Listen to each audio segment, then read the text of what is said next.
আসসালামু আলাইকুম রহমতুল্লাহি ওয়া বারাকাতুহু। আশা করি আপনারা সকলেই ভালো আছেন। আমি ভালো আছি আলহামদুলিল্লাহ, আল্লাহর অশেষ রহমতে আপনাদের দোয়ায় ভালো আছি।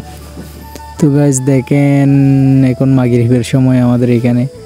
তো মাগরিবের সময় আমি যেহেতু দুইটা গরু নিছি, এই গরুগুলোর জন্য গাছ কাটতে যাচ্ছি। আমার লেবু বাগানে অনেক ক্ষেত হয়ে গেছে, বড় বড় ক্ষেতগুলো অনেক লম্বা হয়ে গেছে।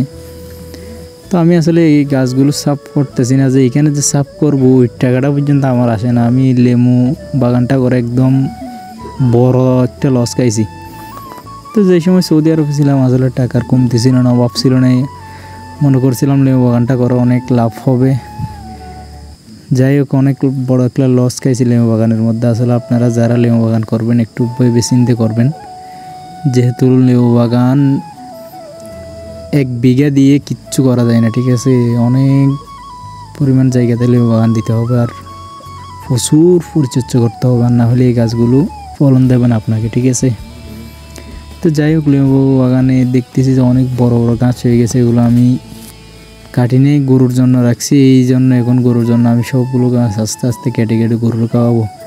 কী করবো, লেবু বাগানে তো আমি টাকা পাইতেছি না, এই কারণে এই গাছগুলো যদি আমি গরু খাওয়াইতে পারি তাহলে ওই দিক দিয়ে আমার একটা ভালো হবে, কারণ আমার বৈজ্যালও বেঁচে যাবে, শুকনা খেরগুলো এত লাগবে না। আর এমনিতেই গরুগুলোকে কেঁচা খের খাওয়ানোর দরকার বেশি, কেঁচা খের বেশি খাওয়াইলে গরুর জন্য ভালো। তো এই কারণে আমি আমার এই লেবু বাগান থেকে আসলে গরুগুলোর জন্য গাছ কাটি। প্রতিদিন আমার 1-2 বস্তা করে গাছ কাটতে হয় এখান থেকে গরুর জন্য। যাই হোক, যখন সৌদি আরবে ছিলাম তখন মনে করছিলাম বাংলাদেশে এসে অনেক সুন্দর একটা জীবনযাপন করব। আসলে বাস্তবতা তা না। এখানে সৌদি আরব থেকে সৌদি আরবে অনেক সুখে ছিলাম, এখানে এসে আরও প্রচুর মেহনত করতে হচ্ছে ভাই।